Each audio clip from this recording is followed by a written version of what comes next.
तो target with PS Parihar channel में आपका स्वागत है। आइए शुरू करते हैं और देख लेते हैं कि आज के समाचार पत्रों में विद्यार्थी जीवन से संबंधित कौन कौन सी सूचनाएं हैं। तो वीडियो को जल्दी से लाइक कर दें, शेयर कर दें। जिन छात्रों ने चैनल को अभी भी सब्सक्राइब न किया हो तो जल्दी से सब्सक्राइब कर लें ताकि आप लोगों को इसी प्रकार की ऑथेंटिक अपडेट से सबसे पहले मिलती रहे। चलिए शुरू करते हैं। आगे बढ़ने से पहले एक सूचना है उन विद्यार्थियों के लिए जो विद्यार्थी एलटी ग्रेड शिक्षक भर्ती की तैयारी कर रहे हैं। वे सभी अभ्यर्थी चक्षु प्रकाशन की इस बेस्ट बुक को ले सकते हैं जिसे आप लोग यहाँ पर देख रहे हैं। एलटी ग्रेड शिक्षक भर्ती में जो 30 क्वेश्चन पूछे जाते हैं समान अध्ययन के लिए, उसके लिए यहाँ पर ये बेस्ट बुक है जिसे आप लोग यहाँ पर देख रहे हैं। एलटी ग्रेड शिक्षक भर्ती में जो पैटर्न है, जो सिलेबस है, उसके हिसाब से इस पुस्तक को तैयार किया गया है। इस पुस्तक में आप लोगों को 1800 से ज़्यादा बहुविकल्पी प्रश्न देखने को मिलेंगे और सभी प्रश्नों की विस्तृत व्याख्या भी देखने को मिल जाएगी। और इसी पुस्तक में आप लोगों को पिछला सॉल्व पेपर भी देखने को मिल जाएगा जिसे आप लोग यहाँ पर देख सकते हैं। एलटी ग्रेड की ये बेस्ट बुक आप लोगों को सभी कापी किताबों की दुकानों में मिल जाएगी। और अगर आप लोग ऑनलाइन मंगवाना चाहते हैं तो उसकी लिंक मैंने डिस्क्रिप्शन बॉक्स और कमेंट बॉक्स दोनों जगह उपलब्ध करा दी है। आप लोग चाहें तो ऑनलाइन भी मंगवा सकते हैं। एलटी ग्रेड की चक्षु प्रकाशन की अलग अलग सब्जेक्ट्स की भी बुक्स आती हैं। जैसे यहाँ पर एलटी ग्रेड में हिंदी के लिए अलग से बुक आती है, गृह विज्ञान की आती है, गणित की आती है, नागरिक शास्त्र की आती है, इंग्लिश विज्ञान और जीव विज्ञान। इन बुक्स की भी लिंक मैंने डिस्क्रिप्शन बॉक्स में उपलब्ध करा दी है। आप चाहें तो इनको भी मंगवा सकते हैं। चलिए शुरू करते हैं। बात करते हैं सबसे पहले टीजीटी एग्ज़ाम की।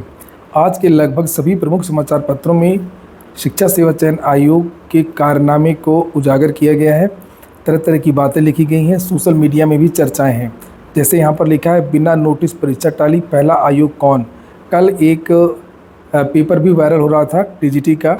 यहाँ पर देख सकते हैं लिखा है, प्रदेश के सहायता प्राप्त माध्यमिक विद्यालयों में प्रशिक्षित स्नातक के 3539 पदों पर भर्ती के लिए 21 और 22 जुलाई को प्रस्तावित लिखित परीक्षा बिना किसी पूर्व सूचना के स्थगन होने से दुखी प्रतियोगी छात्रों ने विरोध का ऐसा अनूठा तरीका अपनाया जो इससे पहले कभी सुना नहीं गया। प्रतियोगी छात्रों ने टीजीटी परीक्षा का काल्पनिक प्रश्न पत्र अपने हाथों से बनाकर सोशल मीडिया पर वायरल कर दिया। इस काल्पनिक प्रश्न पत्र में कुल 7 प्रश्न हैं और प्रत्येक प्रश्न नवगठित उत्तर प्रदेश शिक्षा सेवा चयन आयोग की कार्यशैली पर गंभीर सवाल खड़े करने वाले हैं।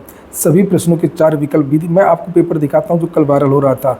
मामला ये है कि शिक्षा सेवा चयन आयोग ने एक नोटिस जारी की थी और ये कहा था कि 21 और 22 जुलाई को परीक्षा होगी, लेकिन ना तो आज परीक्षा हो रही है और ना ही कल परीक्षा हुई। और इसके ना तो स्थगन की नोटिस जारी की गई, ना एडमिट कार्ड जारी किए गए और ना ही नई तारीखें बताई गई।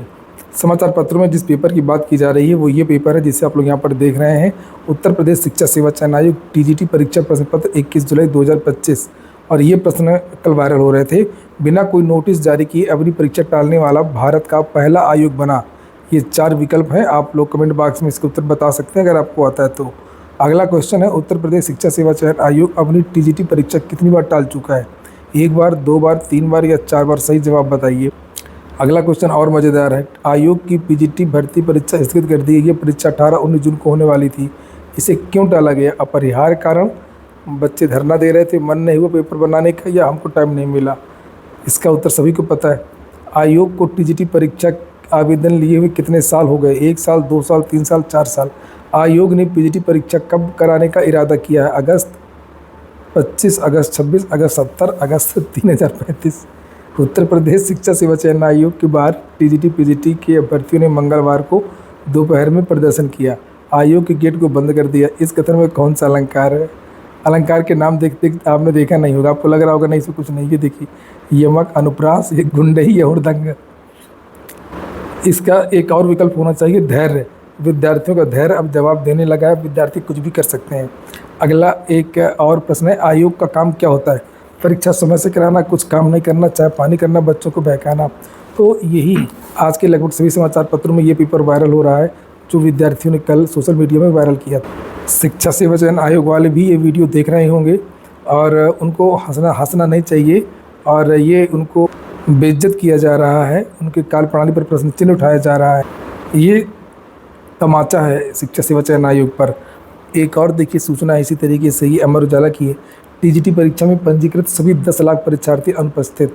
अभ्यर्थियों ने सोशल मीडिया पर शिक्षा सेवा चयन आयोग की कार्य प्रणाली पर कसा तंज और यहाँ पर भी वही सब बातें लिखी हुई हैं। कल युवा मंच की तरफ से अनिल सिंह गए थे और अनिल सिंह ने तो ज्ञापन दिया था कि हमारा एडमिट कार्ड जारी किया जाए, जब आपने एग्ज़ाम डेट घोषित की है, रद्द नहीं किया है, तो हमारा एडमिट कार्ड के लिए बताइए कौन सी वेबसाइट है। लिखा है युवा मोर्चा, ये गलत लिखा है, युवा मंच है इनके संगठन का नाम। युवा मंच के अध्यक्ष अनिल सिंह ने सोमवार को आयोग में ज्ञापन देकर के टीजीटी पीजीटी परीक्षा की तारीख आधिकारिक तौर पर घोषित करने की मांग की है। वहीं पूर्व निर्धारित तिथि पर टीजीटी परीक्षा कराने में विफल रहा शिक्षा सेवा चयन आयोग सोशल मीडिया पर अभ्यर्थियों के निशाने पर है। अभ्यर्थियों ने सोशल मीडिया पर तंज कसते हुए लिखा कि टीजीटी परीक्षा बड़ी पारदर्शिता शुचिता से कराई गई है, जैसे ही नियुक्ति पत्र मिलेगा एक बड़ी पार्टी होगी। कुछ अभ्यर्थियों ने सोशल मीडिया के जरिए आयोग से सवाल किया है, कम से कम ये तो बता दीजिए कि अभ्यर्थियों के प्रवेश पत्र कहाँ पर मिलेंगे। एकदम से तमाशा बना दिया है उत्तर प्रदेश के बेरोजगारों को इस सरकार ने और शिक्षा सेवा चयन आयोग ने। ये देखिए बहुत सारे समाचार पत्रों में ये लिखा हुआ है। अगली जो सूचना है वो एक भर्ती की है। ईसीसी एजुकेटर की जो वैकेंसी है वो प्रत्येक ज़िले से आ रही है और आप लोग यहाँ पर देख सकते हैं एक और ज़िले से ये वैकेंसी आई है और ये मिर्ज़ापुर है। तो सेवा योजन की वेबसाइट पर जाकर के सबसे पहले आप लोगों को अपना पंजीकरण कराना होगा, लॉगिन आईडी पासवर्ड मिलेगा, उसके बाद में आप आवेदन कर सकेंगे। और मिर्ज़ापुर से जो वैकेंसी आई है वो 139 पदों पर है। ये देखिए योग्यता वगैरह के बारे में पहले ही बता चुका हूँ और इनको लगभग 10,000 रुपये मिलता है, 11 माह की संविदा होती है।